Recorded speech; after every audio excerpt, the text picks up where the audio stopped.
extremely disappointed that, we let a great opportunity slip. Disappointed for our players, disappointed for our fans. We came up short. I'm disappointed, but I'm not discouraged. I'm not upset with our guys. I'm proud of our guys, man. What they did this year, all the different times they responded was a lot like they did in the second half. So I was proud of how we finished. I was not proud of how we started, and that's football. You can't go on the road in conference play and dig a hole like we did. The first half we didn't play really good in all three phases, and they really controlled the game. They ran the ball well. We weren't able to get in a rhythm on offense, and it was really we were kind of fortunate to only be down 17-7 at half, and then we came out and we moved it for a minute and stalled. I can't remember why on our first drive offensively, and they went right down and scored. And it's 24-7. It's not looking good, but our guys battled. I thought the last quarter and a half we played really good offensively. I think we scored 28 and then got down there again for the field goal at the end. So, we got in a rhythm. We were running it well. We were throwing it well. It just, credit them. They did some things completely different defensively. I'm sure when the change and the head coach had been involved, and they're a 50-60% man team. They didn't play hardly any man and a lot of different fronts, and it just took us a minute to adjust, and we didn't adjust as quick as we needed to. So credit them. But thought we played well offensively to get ourselves back in it. Got some big stops in the fourth quarter when we got the momentum, but we just weren't able to get the last one. And like I said, disappointed for our fans, our players. We really wanted to go back and compete for a championship again, but we're not going to. But I am proud of them for this year. I'm proud of how they fought tonight. When it comes to just the start, do you pinpoint it to anything? Like, did you feel like they were ready to go when you came out in warm-ups? Is there anything you just? Yeah, no, we were ready to go. I mean, I appreciate the question. I understand people always think there's got to be a reason for everything in life. I mean, sometimes you're on scholarship, they're on scholarship, and they played better than us in the first half. But we were prepared. Our guys were ready. Like I said, I think they did a nice job controlling the line of scrimmage in the first half offensively, and then defensively they did a nice job. And they were one of the best pass defenses in our league and top 30 or so in the country, and it showed. We didn't throw the ball very well in the first half and hit a few runs, but we just weren't able to put any drives together. So, we figured it out just a little late, and then we still grabbed the lead and weren't able to hold on the last drive or make the last kick. But no, our guys were ready to play. They were excited to play. They knew it was at stake. And they knew we were playing a team that was more than capable of beating us.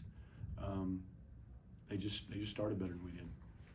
They obviously went through the coaching transition earlier in the week, but Rolovich was on their staff. Mm-hmm. Did they show you anything offensively, at least, that was completely new? Any new wrinkles that he added that you hadn't seen? No, because Harson's been calling the offense all year. So they love Rolo. He's well respected in our business. You could tell they were ready to play for him.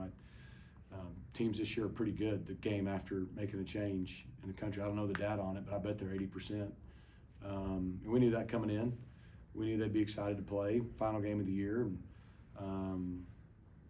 But I don't think they did anything crazy different. No, they ran the ball better than they have all year, for the most part.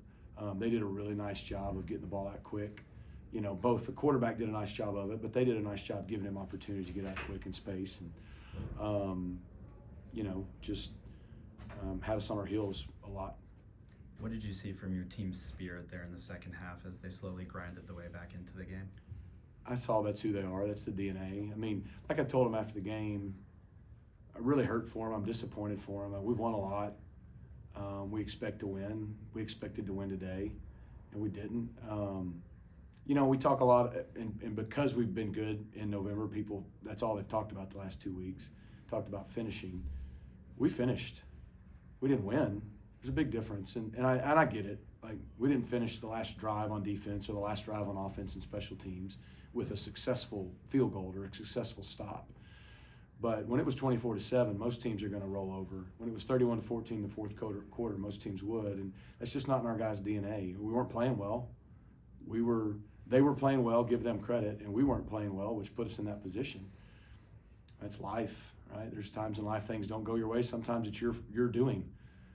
But they responded. They continued to respond. They continued to battle. They continued to fight. They stayed together. You didn't have people pointing fingers at offense, defense, or anybody. They just kept battling, not knowing what the outcome would be. And sure enough, we found ourselves ahead with 2:20 to go. because that's their makeup, that's the DNA. So it's what I expected. The spirits were good, but you know, they made the plays on that last drive, and you got to give them credit for it.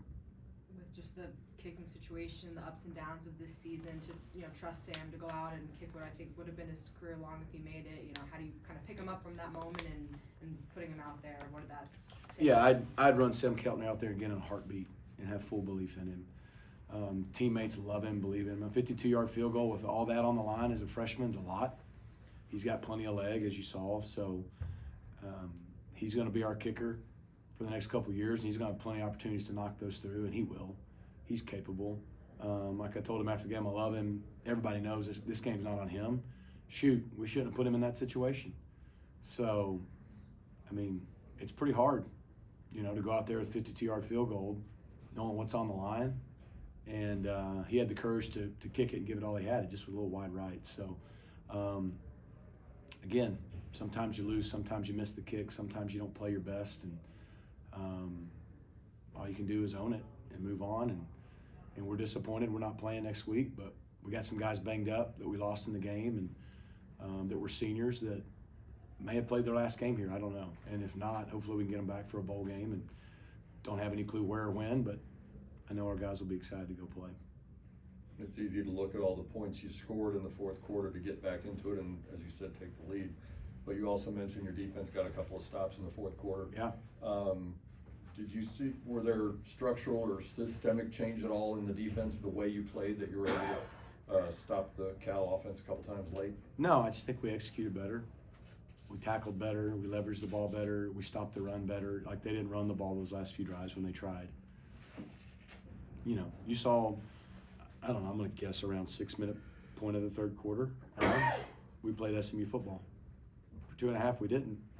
We got beat. That's what happens. I mean, the margin's just very small at this level. I mean, it's a good football team. They're 7-5 and going to a bowl game. I mean, you know, you got to play well to beat good teams, and we just didn't for 2.5 quarters. You mentioned, you know, bowl game, obviously that's still an accomplishment, but you haven't really been in this position the last couple of years where you're not playing next week. How do you kind of keep the motivation and the excitement high going into whatever that game is? Yeah, I don't know. It's a good question. I mean, obviously we're disappointed not be playing next week. Spending a lot of energy to get to this point. Really proud of our guys for getting this opportunity. We just didn't take advantage of it. So I don't know. You know, school starts back next week. We'll get back together Monday, and we'll start looking forward. We won't know, I guess, for another week when or where or who. Like I said, we're disappointed. It takes time for disappointment to wear off. I mean, when you're a competitor and you're in the arena, you give everything you have. Someone wins, someone loses, and it's a lot easier when you win. When you lose, you need a little bit of time. So, you know, we got a long flight home tonight and tomorrow, and we'll come in Monday. And, you know, our guys are close, and we're a family for a reason. So you handle all the tough things too. So they'll be fine. They know we love them. They'll love on each other, and we'll just take it one day at a time. I mean, like I said, proud of them. I hate that when a regular season ends this way,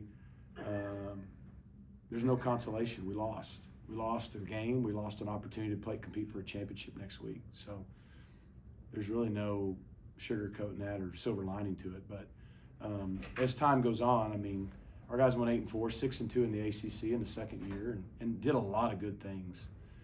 We just, you know, we lost a couple games we probably shouldn't have, and that's why we're not playing next weekend. Very good.